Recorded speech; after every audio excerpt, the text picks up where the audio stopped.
Dear students, 12th standard Biozoology, Unit 2, Chapter 6, Evolution, Topic Geological Time Scale. Geological Time Scale, Tamil புவியியல் கால அட்டவணை அப்படின்னு சொல்லுவாங்க. இப்போ நம்ம மந்த், இயர், டே இதெல்லாம் சொல்கிறோம் இல்லையா, அது மாதிரி நம்மளோட எர்த்தோட ஹிஸ்ட்ரியை வந்து நம்ம டிவைட் பண்ணியிருக்காங்க. ஈராஸ் எப்படி டிவைட் பண்ணியிருக்காங்க? ஈரா அப்படின்னு பெருங்காலம், ஈராஸ்னால் என்ன சொல்லுவோம்? பெருங்காலம் அப்படின்னு சொல்லுவோம். என்னென்ன ஈராவாக பிரிச்சிருக்காங்க அப்படின்னு பார்த்தீங்கன்னா பேலியோசோயிக் ஈரா, மீசோசோயிக் ஈரா, ஜீனோசோயிக் ஈரான்னு பிரிச்சிருக்காங்க. இந்த ஈராஸை வந்து ஃபர்தராக எப்படி டிவைட் பண்ணியிருக்காங்க அப்படின்னா பீரியட்ஸ் அப்படின்னு ஃபர்தராக டிவைட் பண்ணியிருக்காங்க. பீரியட்ஸ் இன் விச் ஃபர்தராக ஸ்ப்ளிட் பண்ணி எப்படி கூப்பிடுவாங்க அப்படின்னா இஃபோச் அப்படின்னு சொல்லுவாங்க, சிறு காலம் அப்படின்னு சொல்லுவாங்க. சரிங்களா?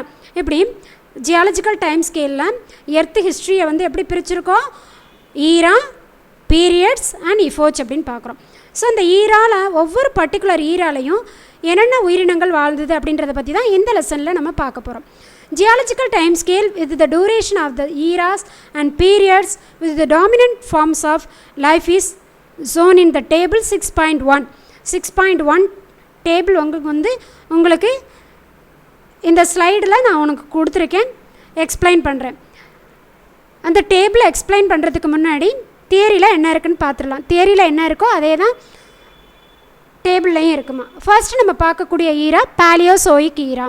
இந்த பேலியோசோயிக் ஈராவில் அதிகமாக எந்தெந்த ஃபாசில்ஸ் வந்து நமக்கு அதிகமாக கிடச்சிச்சு, புதைப்படிவங்கள் என்ன கிடச்சிது அப்படின்னு பார்த்தீங்கன்னா மெரைன் இன்வெர்டபிரேட். இன்வெர்டபிரேட்னால் என்ன? தோஸ் யாருக்கெல்லாம் வந்து பார்த்தீங்க அப்படின்னா முதுகுநான் இல்லையோ, இந்த வெர்டபிரல் காலம் இல்லாத எல்லா ஆர்கானிசத்தையுமே நம்ம என்ன சொல்லுவோம்?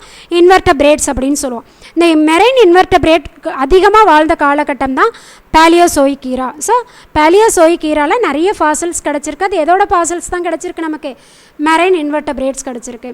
Towards the latter half Palaeozoic ஈராவோட பிற்பாதியில் நமக்கு என்ன கிடச்சிச்சு அப்படின்னா வெர்டபிரேட்ஸோட ஃபாசில்ஸ் கிடச்சிருக்கு. அதாவது marine and terrestrial except birds and mammals.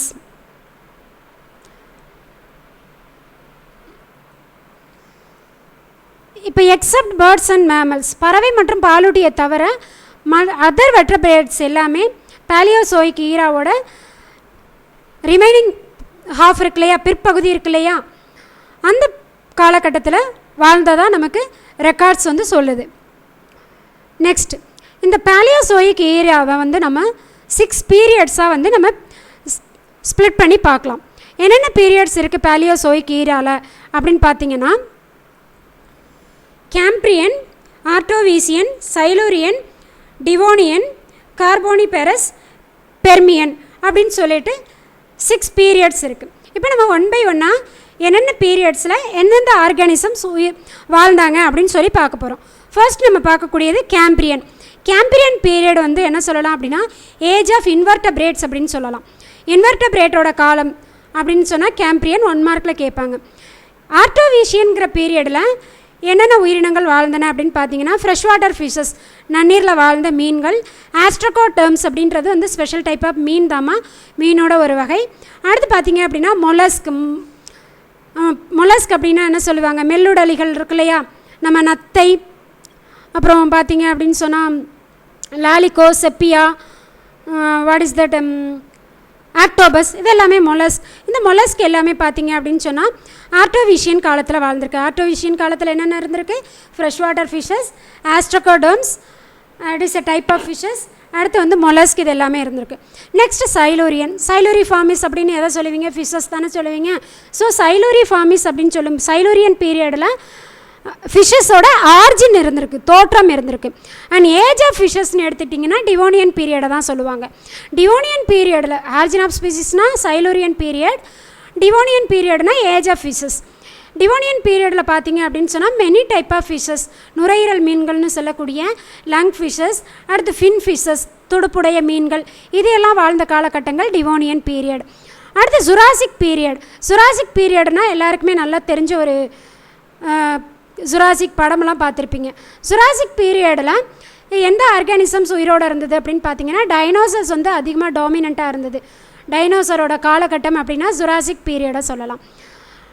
அடுத்து பார்த்தீங்க அப்படின்னு சொன்னால் ஆர்க்கியோப்டெரிக்ஸ்னு ஒரு புதைப்படிவ பறவை ஒன்று இருந்தது, ஃபாசில் பேர்டு ஆர்க்கியோப்டெரிக்ஸ். இந்த ஆர்க்கியோப்டெரிக்ஸ் பறவை அப்படின்றது வந்து பார்த்திங்க அப்படின்னா it is the connection link between what is that reptiles and Aves அப்படின்னு சொல்லுவாங்க. இதோட கேரக்டர் எப்படி இருக்கும் அப்படின்னா ஊர்வனவற்றோட கேரக்டரும் இருக்கும், பறவையோட கேரக்டரும் இருக்கும். கிளாஸ் அந்த காலெல்லாம் பார்த்தீங்க அப்படின்னு பார்த்தீங்கன்னா அப்புறம் ரெக்கை இது எல்லாமே பறவைகள் மாதிரி இருக்கும். பட் வந்து ஊர்வனவற்றோட கேரக்டர் அந்த செதிலெல்லாம் இருக்கும். ஸோ அது என்ன சொல்லுவாங்க அப்படின்னா connecting link between reptiles and Aves அப்படின்னு சொல்லுவாங்க. இந்த ஆர்க்கியோப்டெரிக்ஸ் வந்து சுராசிக் பீரியடில் தான் வாழ்ந்தது. இப்போ வந்து அது அழிஞ்சு போச்சு.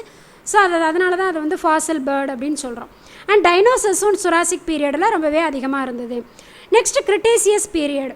இந்த கிரிட்டேசியஸ் பீரியடில் பார்த்தீங்க அப்படின்னா மாடர்ன் பேர்ட்ஸ் நவீன பறவைகள் இப்போ உள்ள பறவைகள்லாம் உருவானுச்சு. ஆனால் இந்த கிரிட்டேசியஸ் பீரியடில் ஆரம்ப காலகட்டத்தில் பறவைகளில் பார்த்தீங்க அப்படின்னா டீத் இருந்தது. அந்த டீத் உள்ள பறவைகள் டூத்டு பேர்ட்ஸ் எல்லாமே கொஞ்சம் கொஞ்சமாக கிரிட்டேசியஸ் பீரியடில் எக்ஸ்டிங்க்ட் ஆகிடுச்சு. அதே மாதிரி சுராசிக் பீரியடில் வாழ்ந்த டைனோசர்ஸும் கிரிட்டேசியஸ் பீரியடில் அழிஞ்சிருச்சு. அடுத்து வந்து கிரிட்டேசியஸ் பீரியட்லேயே ஜுராசிக் பீரியடில் இருந்த டைனோசர்ஸ் என்ன ஆகிடுச்சு, அழிஞ்சிருச்சு அப்படின்னு சொல்கிறாங்க. நெக்ஸ்ட் பார்க்கக்கூடியது ஜீனோசோயிக் ஈரா. இது வரைக்கும் பார்த்தது பேலியோசோயிக் ஈரா. அடுத்ததாக பார்க்கக்கூடியது ஜீனோசோயிக் ஈரா. ஜீனோசோயிக் ஈரா அப்படின்னு பார்த்தீங்கன்னா ஃபஸ்ட்டு பார்த்தது பேலியோசோயிக், அதுக்கு அடுத்தது பார்த்தது மீசோசோயிக். மீசோசோயிக்கில் என்னென்ன பார்த்தோம், ட்ரையாசிக், சுராசிக், கிரிட்டேசியஸ் பார்த்துட்டோம். அடுத்ததாக பார்க்கக்கூடியது ஜீனோசோயிக் ஈரா. ஜீனோசோயிக் ஈரா அப்படின்னு பார்த்தீங்கன்னா இதை ரெண்டு தான் பிரிக்கலாம், டெர்ஷரி, குவாட்னரி. சரிங்களா? டெர்ஷரி குவாட்னரி அப்படின்னு சொல்லும்போது ஃபஸ்ட்டு வந்து ஒரு 1 மார்க் கேட்கலாம், ஏஜ் ஆஃப் மேமல்ஸ் அப்படின்றது எந்த ஈரான்னு, ஜீனோசோயிக் ஈரா. ஐ டோல்டு யூ 2 பீரியடாக ஜீனோசோயிக்கை பிரிக்கலாம், டெர்ஷரி, குவாட்னரி. டெர்ஷரி அப்படின்னு சொல்லும்போது நிறைய வந்து மெமாலியன் ஃபானா, ஃபானானா என்ன, அனிமல்ஸ், ஃப்ளாரானா என்ன, பிளான்ட்ஸ். ஸோ இங்கே மெமாலியன் ஃபானா நிறைய பாலூட்டிகள் வாழ்ந்த காலகட்டம் அப்படின்னு பார்த்தீங்கன்னா டெர்ஷரி பீரியடில் தான். அடுத்து பாருங்கள், இந்த பீரியடை வந்து 5 இஃபோச்சா சிறு காலமாக பிரிக்கலாம். என்னென்ன இஃபோச்சா பிரிக்கலாம் அப்படின்னா பேலியோசோயின், இயோசின், ஆலிகோசின், மயோசின், பிளியோசின் அப்படின்னு சொல்லிட்டு 5 இஃபோச்சா பிரிக்கலாம். இப்போ பேலியோசின் அப்படின்ற இஃபோச்சில் சிறு காலத்தில் என்னென்ன விலங்கினங்கள் வாழ்ந்தது அப்படின்னு பார்க்குறோம். பிளசென்டல் மேமல்ஸ், அதாவது என்ன சொல்லுவோம், அந்த நஞ்சு கொடின்னு சொல்லுவோம் இல்லையா, அந்த பிளசென்டல் மேமல்ஸ். இயோசின் அப்படின்னு பார்த்தீங்கன்னா monotremes except duck billed platypus and echidna. Monotremes except பார்த்தீங்க டக் பில்டு பிளாட்டிபஸ்னால் பிளாட்டிபஸ் தெரியும் இல்லையா, இது என்ன அப்படின்னா எக்லேயிங் மேமல்ரா. மோனோட்ரீம்ஸில் பார்த்தீங்க அப்படின்னா பிளாட்டிபஸும் எகிட்னாவும் சொல்லலாம். பிளாட்டிபஸ் உங்களுக்கு நல்லாவே தெரியும். பிளாட்டிபஸ் அப்படின்றது வந்து என்ன அப்படின்னா எக்லேயிங் அனிமல், முட்டையிடக்கூடிய ஒரு பாலூட்டி. அதே மாதிரி எகிட்னா அப்படின்னா நம்ம எறும்பு தின்னின்னு சொல்லுவீங்க இல்லையா, ஆன்டீட்டர், ஸ்கேலி ஆன்டீட்டர். பார்க்குறதுக்கு வந்து போர்க் பைன் மாதிரியே, முள்ளமன்றி மாதிரியே உடம்புல வந்து முள்ளாக இருக்கும். எறும்பு தின்னின்னு சொல்லுவீங்க இல்லையா, அதான் எகிட்னா. இதுவும் பாலூட்டி தான், பட் எக்லேயிங் பாலூட்டி. இதெல்லாம் தவிர மற்றது எல்லாமே ஹூப்டு மேமல்ஸ், குளம்புடைய பாலூட்டிகள். குளம்புடைய மேமல்ஸ்னால் என்ன சொல்லுவோம், இந்த காலில் பார்த்தீங்க அப்படின்னா குதிரைக்கெல்லாம் ஒரு குழம்பு மாதிரி ஒன்று இருக்குல்ல காலில், நம்ம ஆங்க்லெட் சொல்கிறோம் இல்லையாடா, கொலுசெல்லாம் போடுறோம் இல்லையா, அந்த ஏரியாவை தான் அந்த ஏரியாவை தான் ஹூப் அப்படின்னு சொல்லுவோம். ஸோ அந்த மாதிரி குதிரை, காளமாடு இதெல்லாம் பார்த்தீங்கன்னா காலில் ஹூப் இருக்கு இல்லையா. ஸோ அந்த ஹூப்டு மேமல்ஸ்லாம் உருவான காலகட்டம்னு சொல்கிறாங்க. And also carnivores, flesh eating animals உருவானது எந்த பீரியடில் அப்படின்னா இயோசீனில். ஓகேங்களா? நெக்ஸ்ட் பார்க்கக்கூடியது வந்து ஆலிகோசீன். ஆலிகோசீனில் பார்த்தீங்க அப்படின்னு சொன்னால் ஹையர் பிளசென்டல் மேமல்ஸ், நஞ்சு கொடியிலேயே ஹையர் அனிமல்ஸ். நிறைய இனங்களுக்கு பார்த்தீங்க அப்படின்னு சொன்னால் பாலூட்டிகளுக்கு ப்ளசண்ட்டாக இருக்குது, தாய் சேய் இணைப்பு திசு இருக்குது. அதில் ஆலிகோசீன் வந்து நம்ம ஹையர் ஆர்டரில் இருக்கக்கூடிய பாலூட்டிகள்லாம் உருவானது வந்து ஆலிகோசீன் பீரியடில். நெக்ஸ்ட்டு மியோசின்கிற இஃபோச் எடுத்துக்கிறோம். மியோசின் இஃபோச்சில் என்னென்ன உயிரினங்கள் வாழ்ந்தது அப்படின்னு பார்த்தீங்கன்னா ஃபர்ஸ்ட் மேன் லைக் ஏப், மனித குரங்குகள்லாம் உருவானாங்க. பிளியோசின் பீரியடில் origin of man from man like ape, மனித குரங்குலேருந்து மனிதன் உருவாகியிருக்கான். அடுத்தது Quaternary period with stand decline of mammals and beginning of human social life. குவாட்னரியில் பார்த்தீங்க அப்படின்னு சொன்னால் டெர்ஷரியை விட்டு குவாட்னரிக்கு வந்துட்டோம். குவாட்னரி பீரியடில் கொஞ்சம் கொஞ்சமாக நிறைய பாலூட்டிகள் உங்களுக்கு டெர்ஷரி பீரியடில் இருந்தது. டெர்ஷரி பீரியடில் இருந்த மேமல்ஸ் எல்லாமே வந்து குவாட்டர்னரி பீரியடில் கொஞ்சம் கொஞ்சமாக இனங்கள் குறைய ஆரம்பிச்சிச்சு.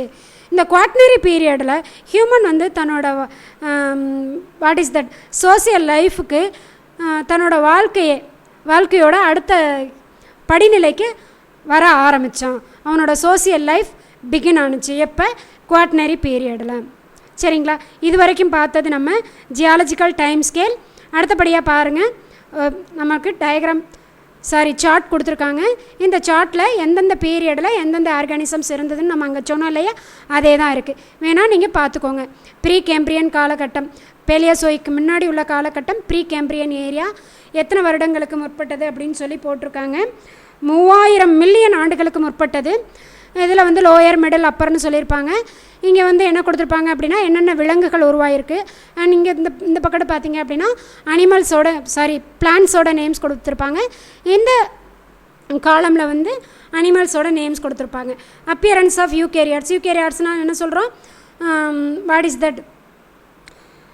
நியூக்ளியஸ் உடைய உயிரினங்கள் உருவான இது. அடுத்து பார்த்திங்கன்னா மல்டி செல்லுலார் ஆர்கானிசம் தெரியும்.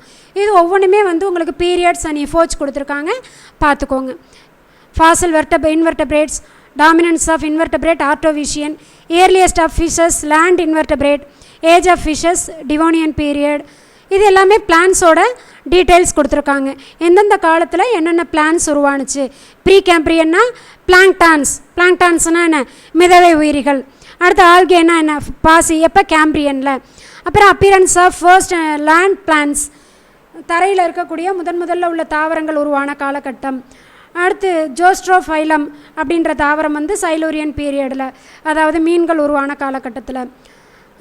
ஜிம்னோஸ்பம் படிச்சிருப்பீங்க பாட்டனியில். அதிலே ஜிம்னோஸ்பம் உருவான காலகட்டம் டிவோனியன் பீரியட். இப்படி சொல்லிகிட்டே போகலாம். அப்படியே மீசோசோயிக் ஈரா, பேலியோசோயிக் முடிச்சு மீசோசோயிக் வந்தால் 3 தான் பிரிச்சிருக்கோம்: ட்ரையாசிக், சுராசிக், கிரெட்டேசியஸ். இந்த மீசோசோயிக் ஈராவை வந்து golden age of reptiles important 1 மார்க்மா. அடுத்து அதில் பிளான்ஸை பார்த்தீங்கன்னா ஹெர்பேசியஸ் பிளான்ஸ். அடுத்து பார்த்தீங்கன்னா ஸ்பீனோஸ்பாய்ட், ஜிங்கோஸ், நீட்டெயில்ஸ், டைகாட்டிலிடன்ஸ், இருவித்தலை தாவரங்கள். ஊசி இலை நீட்டெயில்ஸ்னால் என்ன சொல்லுவீங்க? இருவித்தலை தாவரங்கள். ஜிங்கோல்ஸ், சைக்கடைல்ஸ், இதெல்லாம் படிச்சிருக்கீங்க இல்லையா? இந்த பனைமரம் மாதிரியே இருக்கும், ஆனால் குட்டையாக இருக்கும், காயெல்லாம் காய்க்கும், அதெல்லாம் படிச்சிருக்கீங்க இல்லையா? அடுத்து ஃபென்ஸ் எல்லாம் படிச்சிருக்கீங்க இல்லையா? லைக்கோபாட்ஸ், பெரணியை தான் பென்ஸ் அப்படின்னு சொல்லுவீங்க இல்லையா? இந்த தாவரங்கள்லாம் உருவான காலகட்டங்கள் மீசோசோயிக் ஈரா. அடுத்து ஜெனோசோயிக் ஈராவில் பார்த்தீங்க அப்படின்னு சொன்னால் நிறைய பீரியட் 2 பீரியடாக பிரிச்சிருக்காங்க. அடுத்து இஃபோச் வந்து டெர்ஷரியை வந்து ஒரு 5 இஃபோச், குவாட்டர்னரியை வந்து ஒரு 2 இஃபோச்சாக பிரிச்சிருக்காங்க. ஃபானா அனிமல்ஸ் என்னென்ன இருக்குது அப்படின்றத கொடுத்துருக்காங்க.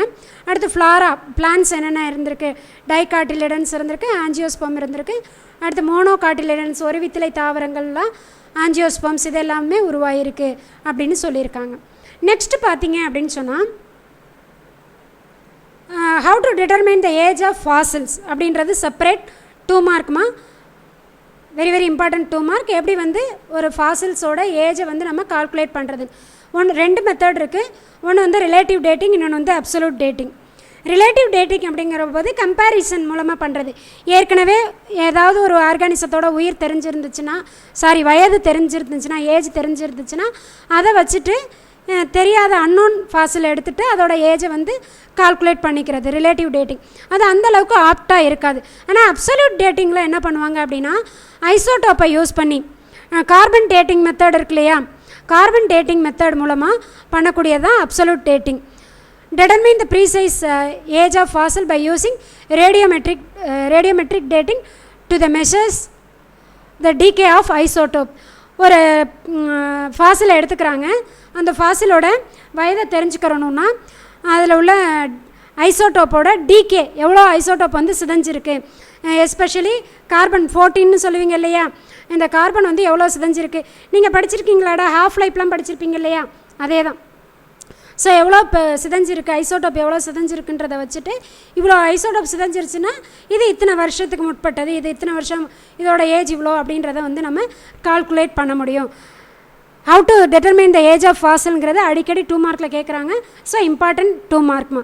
2 டேட்டிங் சொல்லியிருக்காங்க, 2 மெத்தட் சொல்லியிருக்காங்க. ஒன்று ரிலேட்டிவ் டேட்டிங், இன்னொன்று absolute dating.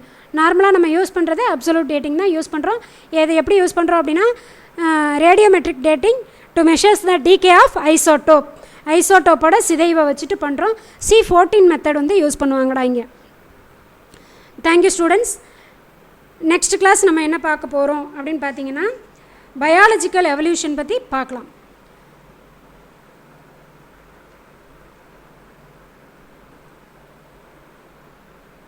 Thank you to all.